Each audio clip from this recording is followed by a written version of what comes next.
Estamos ya con Luis Benavente, director de Vox Populi. Muy buenos días, señor Benavente. Bienvenido a Altavoz Emital y también a Tribu Televisión. Buenos días, ¿cómo está? Buenos días, Rumi, Aarón. Gracias por la invitación. Gracias a usted. Una semana importantísima, una semana de líderes de 21 economías. El Perú es el epicentro justamente de este encuentro y Lima es el epicentro de este encuentro de los países que integran este bloque importantísimo.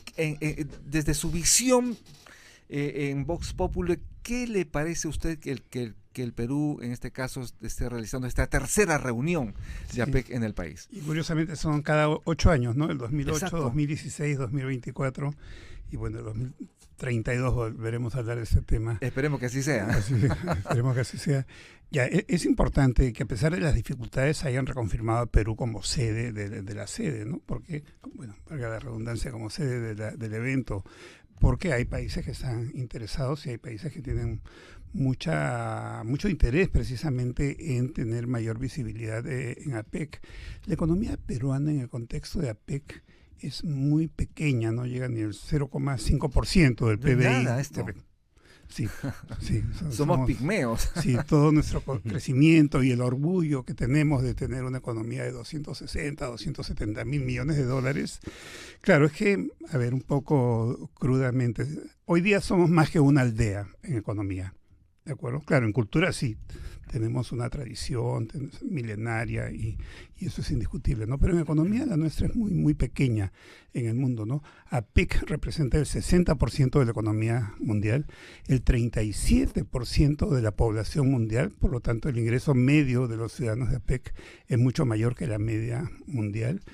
Básicamente APEC es el mundo menos Europa, ¿no? Entonces eso nos conecta bastante al mundo. El comercio peruano después de la pandemia subió como 60%. Del 2020 al 2024 hay un incremento del 60% de las exportaciones peruanas, ¿no?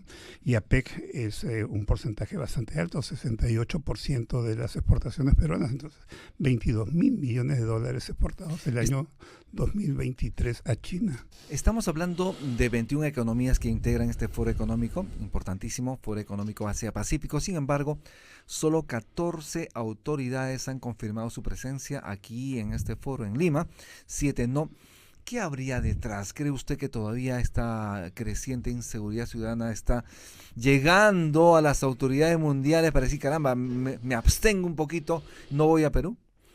Creo que hay un poco eso, pero bueno, la presencia del líder chino o del líder norteamericano es un peso fundamental. Es un peso bastante grande, ¿no?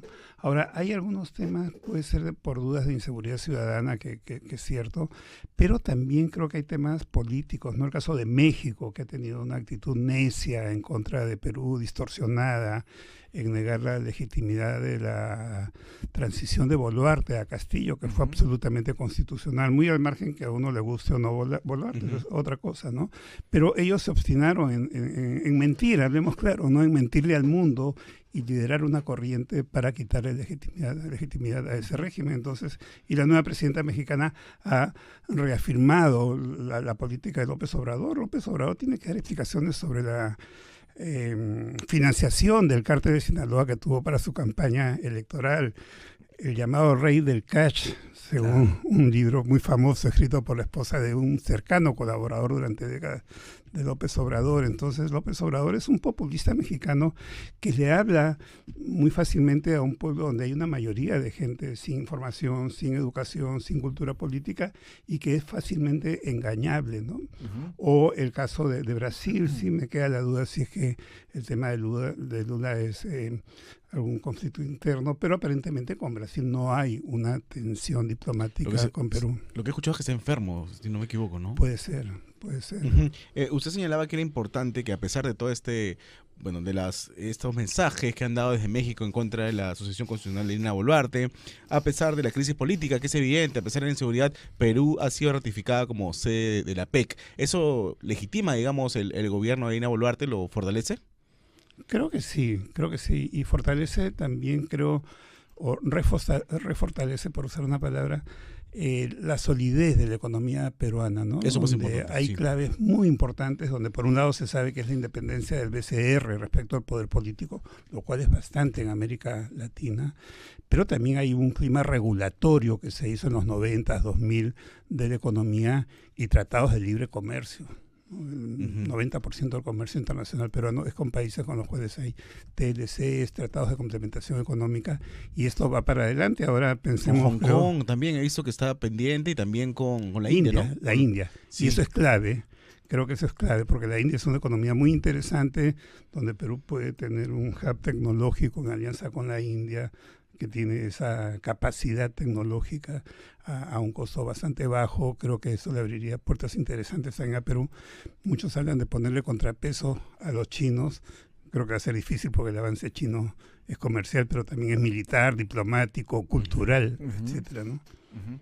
Repasamos un poquito las cifras Perú-China, porque como sabemos nos interesa muchísimo establecer relaciones comerciales. Tenemos 22 acuerdos comerciales suscritos ya, que permiten obviamente a los exportadores peruanos llegar con los productos y servicios a tantos mercados.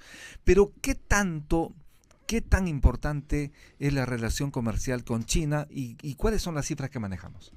A ver, las exportaciones peruanas el año pasado fueron de 66.000 millones de dólares.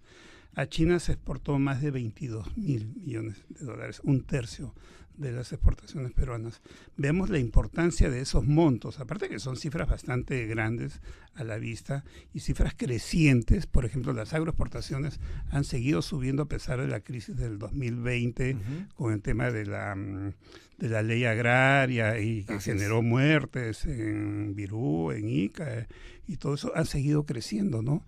Y realmente Perú es muy competitivo con empresas de alta calidad en exportaciones, ¿no? Los metales se han mantenido en alta y se ha mantenido la producción peruana, etcétera, ¿no? Entonces, yo creo que con China hay temas mineros, temas portuarios, temas estratégicos. Hay un tema geopolítico también, pero eso ya será cuestión de pesos y contrapesos, en que medie Estados Unidos. Claro, es que es bien difícil pues para Estados Unidos competir con China, porque China tiene un capitalismo planificado. En cambio, Estados Unidos tiene un capitalismo del libre mercado. Entonces, lo que tendría que hacer Estados Unidos es dar condiciones a que las inversiones norteamericanas en América Latina tengan ciertos beneficios al inversionista para que esto pueda significar una mayor presencia económica de los Estados Unidos. Estados Unidos está perdiendo mucho terreno, ¿no?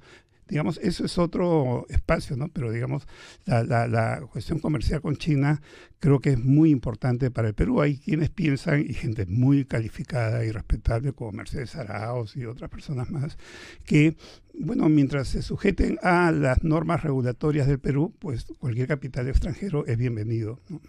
Así además lo establece la Constitución. Obviamente abrimos los brazos para la inversión privada extranjera y eso es fundamental. Y en el caso de la inversión estatal china, por ejemplo, porque estamos hablando de capitales del Estado que a través de Costco, por ejemplo, han ingresado con fuerza al mercado portuario nacional y están prontamente a inaugurar el puerto de Chancay, ¿no? En ese escenario, por ejemplo, ¿cree usted que en el caso norteamericano, estadounidense, deberían tener una mayor visión respecto a sus inversiones en el país, que estar preocupados por la presencia mayoritaria china en sectores estratégicos, como usted lo dijo?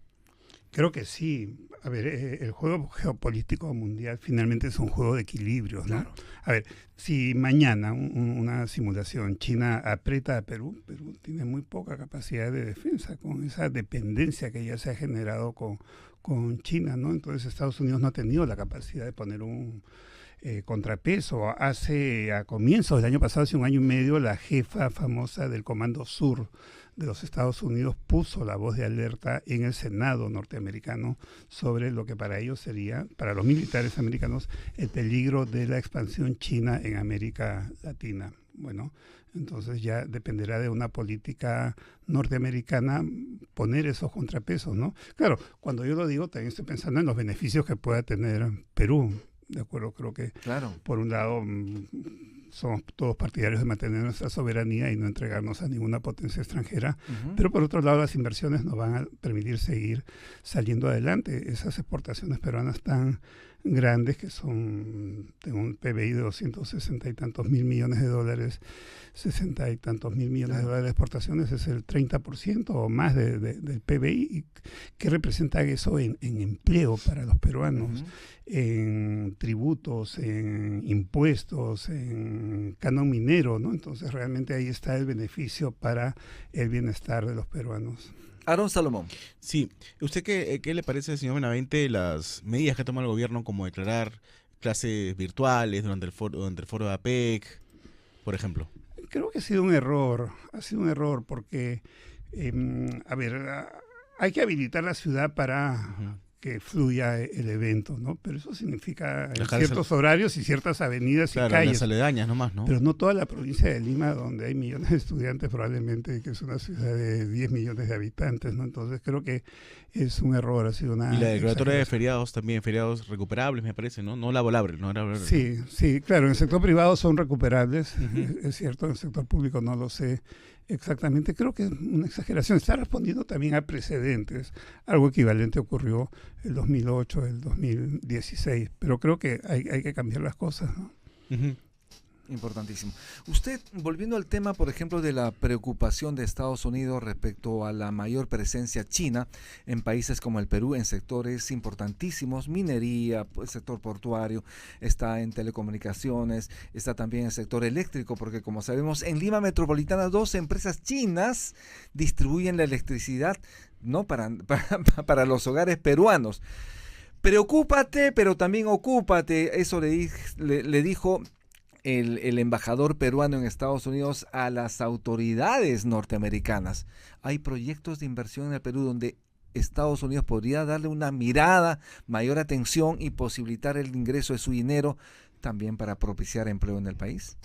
Claro, yo creo que la administración Trump podría tener un interés en esto, ¿no?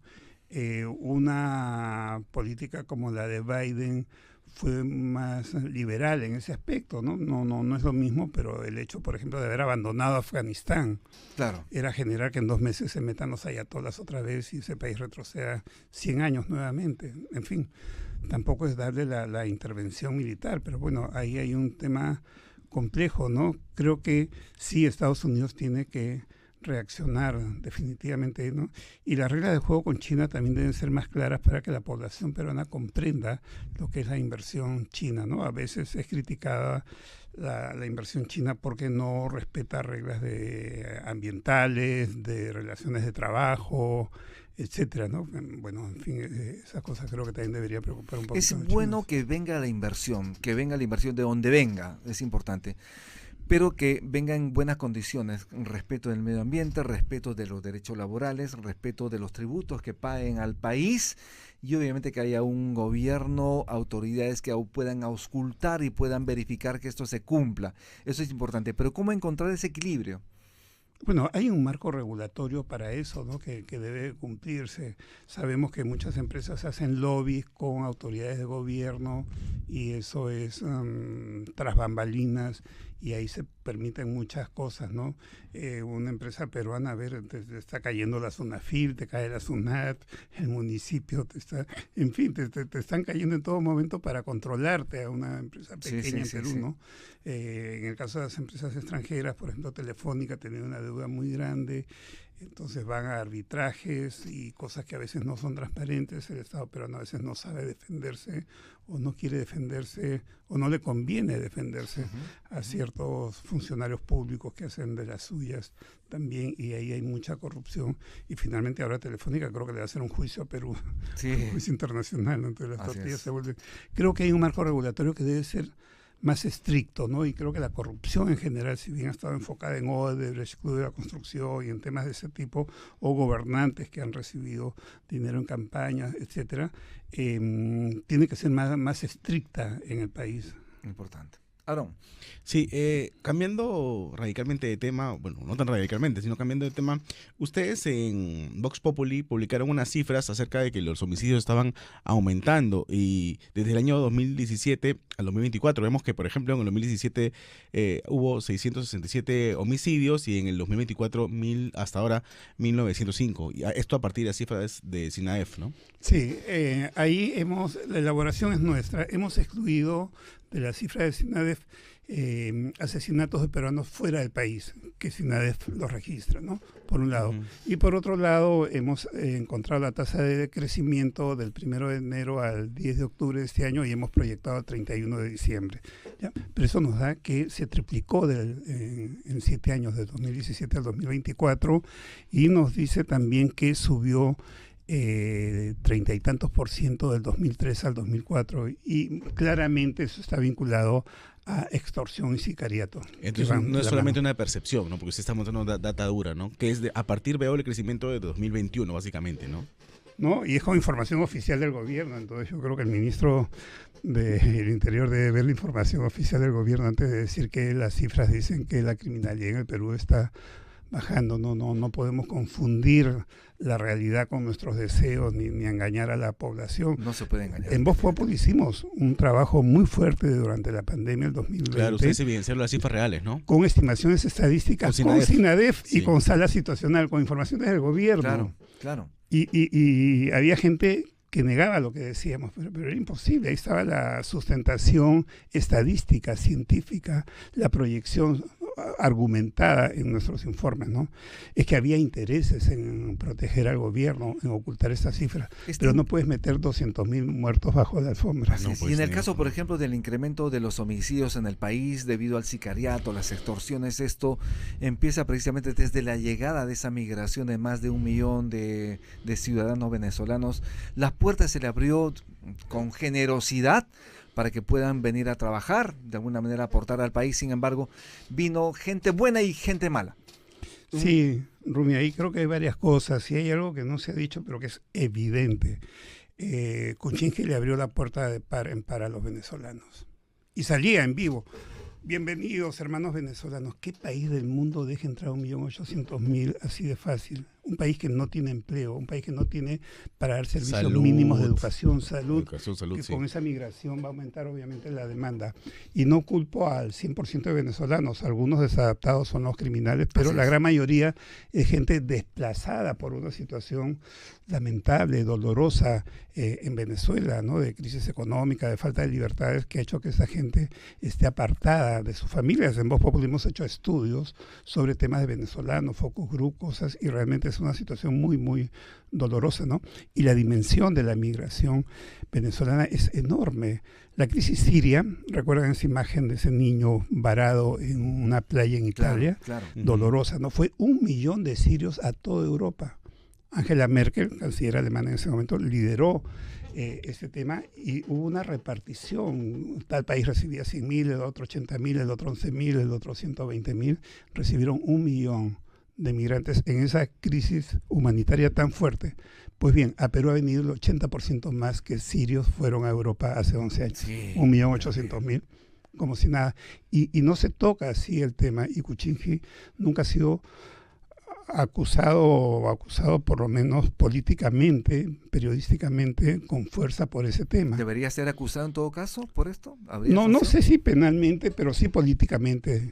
Creo que sí, ¿no? Creo que tiene que haber una responsabilidad. Una responsabilidad. Tiene explicaciones al respecto, sí, ¿no? Y no me voy contra los venezolanos porque comprendo su situación, la situación humanitaria. Muchos peruanos en los 70s, 80s fuimos a Venezuela, entonces hasta hay una cuestión de reciprocidad, ¿no? Ellos han huido por una situación humanitaria, han sido desplazados contra su voluntad, apartándose de su familia y en situaciones desgarradoras, ¿no? Pero un gobernante no puede hacer eso. Ni el país más humanitario del mundo, de mayores derechos humanos, ni Suecia, ni Finlandia, ni nadie va a abrir las puertas hacia la migración. Importantísimo. Luis Benavente, estamos en Altavoz en Vital, estamos conversando con Luis Benavente, director de Vox Populi. Señor Benavente, ¿cómo usted ve, digamos, la performance del gobierno de Dina Boluarte? ¿Cree usted que está haciendo un buen trabajo? No, definitivamente no. no, es muy lamentable. ¿Por qué Dina no? Boluarte ha tenido una gran oportunidad. Tuvo una primera etapa donde se cuestionaba su legitimidad, inmediatamente vino el caos político, social sobre todo, que el Perú fue incendiado en aquel verano del 2023, y luego ella entró en alianzas con partidos del gobierno, negociando cosas, creo, ¿no? De hecho, ¿no? Ha tenido bastante respaldo ahí. Por ejemplo, a ver, al margen de cualquier opinión, simpatía, antipatía, creo que a Fujimori le dio un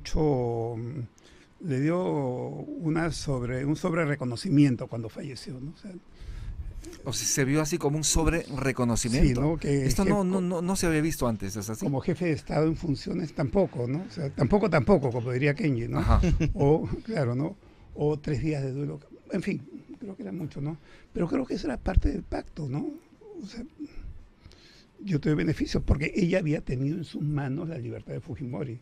A ver, Boluarte hubiera podido aceptar la resolución de la Corte Interamericana y Fujimori volvía a la cárcel. El Ejecutivo tiene mucho poder, por más que tenga 0% de popularidad. Entonces, Boluarte dejó libre a Fujimori y eso pienso que fue negociado. De esa manera explicó esa reciprocidad en el soporte. Congreso. Entonces, habría que ver qué negoció bajo la mesa. Lo que usted Boluarte, dice ¿no? coincide con lo señalado por el rector de la Universidad Nacional de Ingeniería. Él ha señalado algo muy parecido a lo de usted, que ha sido sobredimensionado, en todo caso, estas pompas fúnebres para Alberto Fujimori desde el Estado peruano. Sí, yo reconozco, siendo muy neutral, lo bueno y lo malo de Fujimori, ¿no? Porque mucha gente o lo odia o lo ama y nadie reconoce lo opuesto, ¿no? Sí, hay que ser justos, creo, ¿no? Pero ahí creo que hubo un sobredimensionamiento, ¿no? Pero creo que eso va aparte de una negociación. Es más, ahora en ese tema de la libertad de Fujimori, Fuerza Popular ya no requiere de la Boluarte porque ya no hay Fujimori, Así es, ¿correcto? Entonces, así es. a ver, pero dentro de eso ella ha perdido una gran oportunidad, no ha tenido buenos gabinetes. A ver, una presidenta sin popularidad como Toledo, que estaba también muy bajo en popularidad, pero Toledo tenía unos tremendos ministros, tenía el mismo Kuczynski en su momento, Claro. no era el Kuczynski cuestionado de ahora, Roberto Dañino, Ferrero, Juan Cheput, Techito, Bruce, caramba, tenía unos superministros, ¿no? Entonces, la presidenta Boluarte tiene ministros más grises, Porosos. Sí, no tiene ministros pues con carácter, con respeto, con liderazgo, caramba, no, que le levanten al gobierno. Por ejemplo, una jugada de Toledo, recuerdo mucho, estaba en 10%, llegó a bajar más y pone a Beatriz Merino en la PCM. Al mes siguiente tenía 20%. Claro. Y claro, la propia gente de Perú Posible le hizo la vida imposible a Merino. Merino renuncia, igual que la propia gente de Perú Posible le interpeló a Rospigliosi y lo sacó del gabinete, etcétera, ¿no? Pero Toledo tenía esos recursos, entonces, y un buen gabinete es muy importante. La seguridad ciudadana es un tema que la presidenta no lo va a resolver en un día ni en una semana, pero sí dar gestos, tener un ministro que sea respetado, tener un cambio de política, ser más drástica, pero no ha sabido encarar los problemas del Perú, no se la ha jugado tampoco. Tiene que haber un cambio total de gabinete, entonces. Sí, yo creo que sí, y poner gente, ministros que sean respetados, ¿no? Que yo creo que va a haber peruanos que van a aceptar, muchos no aceptarían porque saben que Boluarte está quemada ahora. En el caso, por ejemplo, de la seguridad, en este caso, inseguridad ciudadana en el país por este incremento de sicariato, extorsiones, que ha impactado con fuerza a los transportistas, a los bodegueros, a los comerciantes, a los peluqueros, a las personas que tienen sus establecimientos de venta de desayunos, a los taxistas. ¿Cree usted que de alguna manera se justifica las movilizaciones, las paralizaciones anunciadas, que coincide justamente con la semana de APEC? Yo creo que las motivaciones del paro son totalmente legítimas y van más allá de los transportistas. Claro, los transportistas recibían balazos, incendiaron 25 buses, etcétera, ¿no? Por el sicariato, por la extorsión. Pero luego se sumaron los comerciantes de los mercados. Y que al comerciante del mercado también lo extorsionan. Lo que menciona Rumi, hace unos 2 meses asesinaron a un vendedor de caldo de gallina en el Agustino. Increíble.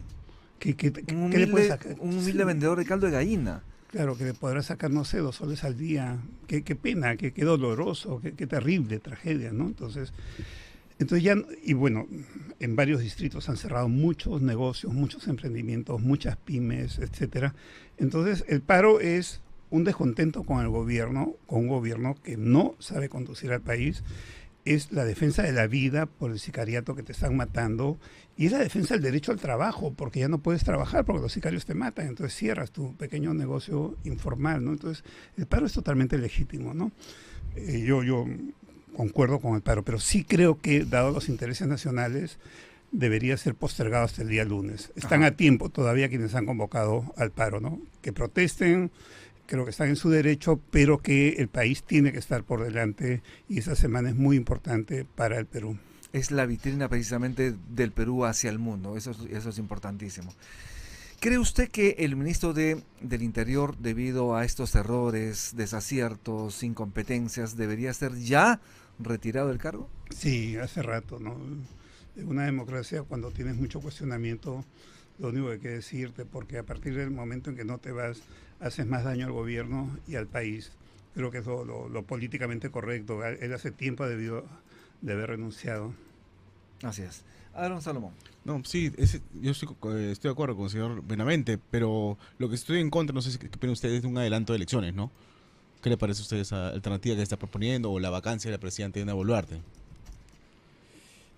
El país no da para más y Boluarte ha dado señales que no va a resolver nada. Muchos consideran, y yo pensaba así hasta hace un tiempo, que a pesar de todo Boluarte era un mal necesario y su presencia daba estabilidad al país hasta el 2025.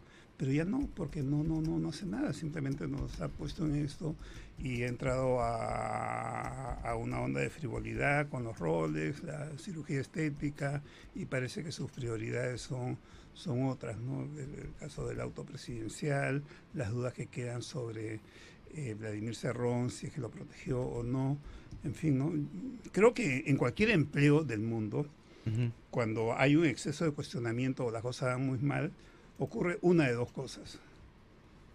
O te vas o te votan. Sí, es así. Claro. No hay empleo en el mundo. El Reino Unido, que es una democracia tan sólida, a Winston Churchill, que era el héroe de la Segunda Guerra Mundial, que evitó que los alemanes se metan a Inglaterra, era un héroe realmente, lo sacaron. Y a Margaret Thatcher en su segundo periodo también la sacaron. A las dos más grandes figuras de la política británica del siglo XX, mediante el expediente del impeachment, lo sacaron, ¿no? Entonces, no veo una dificultad en un adelanto de elecciones. Creo que sería mejor para el país. Sería lo mejor para el país. Sí. Daría esperanza, creo, por lo menos. Finalmente no sé en qué terminaríamos, si en un nuevo Castillo o en algo mejor para el país. ¿Qué se viene precisamente sobre el tema para el año 2026? Como sabemos, hay muchos partidos políticos, muchos movimientos políticos que quieren, obviamente, asirse de un sillón, tanto en el Congreso, tanto en diputados, en senadores, como, obviamente, para la máxima magistratura del país. ¿Cómo se avisora el panorama político? A ver, está ultra fragmentado. Esta es la reforma política de Vizcarra. Peor no pudo hacerla. O sea, este caos, si hubiera habido una reforma favorable, conveniente, no estaríamos en el caos actual. Pero creo que va a haber, bueno, hay 36 partidos, 37 partidos y puede haber 40, 50. Sí, claro. Y hay un proyecto de ley, creo, para que amplíen hasta enero la inscripción de posibles candidatos a la presidencia, en fin, no, pero creo que eso va a decantar, ¿no?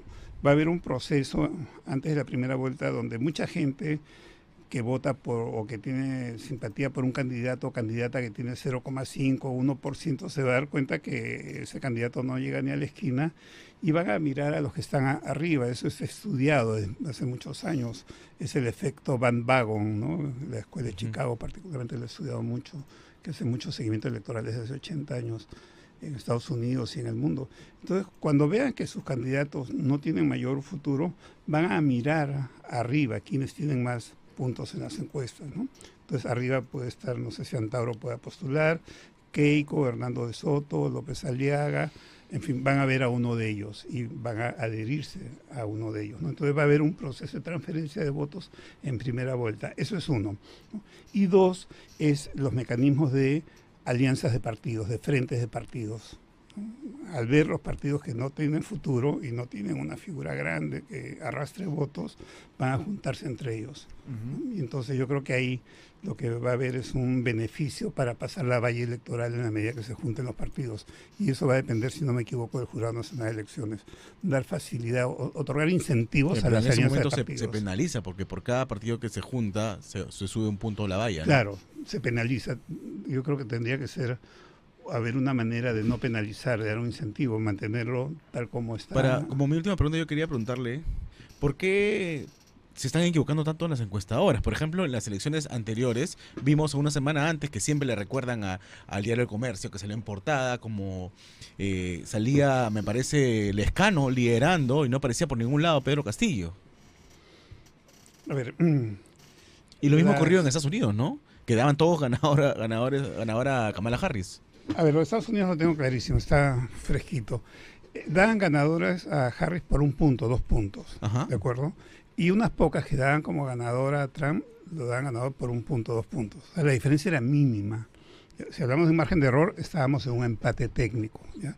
Pero ¿qué ocurre? Hay un fenómeno que se llama el voto escondido, voto oculto o voto vergonzoso.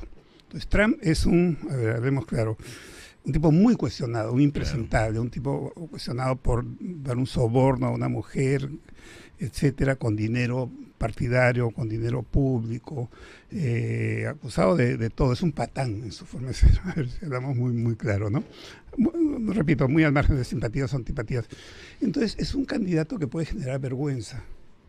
Entonces, a la hora de la encuesta yo no digo Trump, digo Biden, por el voto vergonzoso. Yo creo que esa es la explicación. Creo que ahí está la explicación, por la pequeña diferencia. A ver, yo llevo 28 años haciendo encuestas, he hecho muchas encuestas electorales. Durante un tiempo largo fundé y dirigí el Centro de Opinión Pública de la Universidad de Lima. Claro, sí. Y teníamos encuesta y simulacro. Ya yo le llamo simulación. Y entonces, por ejemplo, el año 2000, 2001, el 2000, Fujimori tenía en simulación 1.5, 2 puntos por ciento más que en encuesta. ¿Por qué? Porque Fujimori, pues, estaba Montesinos, estaba el 1.000.000 de firmas, estaba todo el caos que había creado, el 5+5 es 15, la reelección, la reelección, la ley que lo habilitaba, de Torres y Torres, etc. Entonces, y la corrupción que era tremenda, y los militares que se enriquecían. Entonces, tú querías votar por Fujimori, pero no lo decías por vergüenza, ¿no? Entonces, pero al marcar ya, sí. Claro, en cambio, en la simulación tú le das una copia de la cédula de votación, por favor, marque acá, le das un lápiz, y entra a su domicilio, la cierra y la va a poner en esta ánfora, por favor. Yo quería, ¿y qué pasó entonces con Ipsos? Porque acá a 7 días decía Johnny Lescano 14.7, Hernando Soto 13.9, Verónica Mendoza 12.4, Forsyth 11.9, Keiko 11.2 y Rafael López sería 8.2. Bueno, ahí estaba Castillo. Por ningún lado estaba Castillo. ¿Quién votó por Castillo?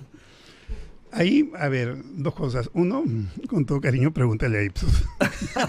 Listo, muchas gracias. Y lo otro es que el electorado peruano, a ver, hablamos de elecciones en un país europeo, en Estados Unidos, entonces los partidos son sólidos, es un sistema institucional, hay un sistema de partidos. Kotler decía que en el Perú no había sistema de partidos a ese punto y tenía toda la razón. Entonces los partidos tienen seguidores. En el estado más chiquito, Iowa, el Partido Republicano tiene 270,000 seguidores, qué sé yo, ¿no? Entonces tú ya tienes tu partido. Entonces los partidos ya tienen un porcentaje de voto y otro porcentaje se pone en juego. En el Perú no hay militancia. Lo que hay es que si un candidato va a ganar, todo el mundo lo confunde con una agencia de empleo y se inscribe con la expectativa de un empleo. Entonces lo que se pone en juego es el 80-90% del voto. Es una cifra muy grande. Okay. Y es un electorado pues sin mayor educación, sin mayor cultura política, ¿no? Entonces da esos cambios, porque es una respuesta a la inestabilidad de la oferta electoral.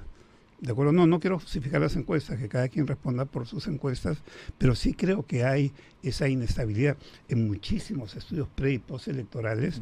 He determinado números en tantos años de investigación cuantitativa, más o menos un 50% decide en el último mes, un 25% en la última semana y 12 a 14% el mismo día. Claro. Y muchas elecciones se definen por décimas. Entonces eso da una volatilidad muy grande en nuestro sistema. Señor Luis Benavente, muchísimas Muchas gracias por gracias. estar en Altavoz. Antes de irnos explícanos muy breve qué es Vox Populi y por qué la gente qué es lo que debería encontrar en Vox Populi. Vox Populi es una empresa de opinión pública e investigación de mercado. Tenemos estudios cuantitativos, cualitativos en un área de investigación. Tenemos otra división que es la de investigación de mercado. Okay. Eso está más dirigido a empresas. Hace poco hemos sacado Perú Top Brands, donde precisamente me comentaba Alex Samaniego que figuraba Radio San Borja y no se había registrado el cambio a Radio Viral, ¿no? Vital, perdón, lo cual significa que San Borja tiene un posicionamiento importante, sí. Y la otra división es la de consultoría en comunicación estratégica. Eso es Vox Populi. ¿La próxima encuesta que se viene cuál es? Vamos a entrar, no la tenemos exactamente definida, pero va a ser sobre temas políticos y electorales. Se viene con fuerza, además. Bien, muchísimas gracias. Estuvimos con Luis Benavente, director de Vox Populi. Gracias nuevamente por estar en Altavoz en Vital y en Canal 20, Tribu Televisión.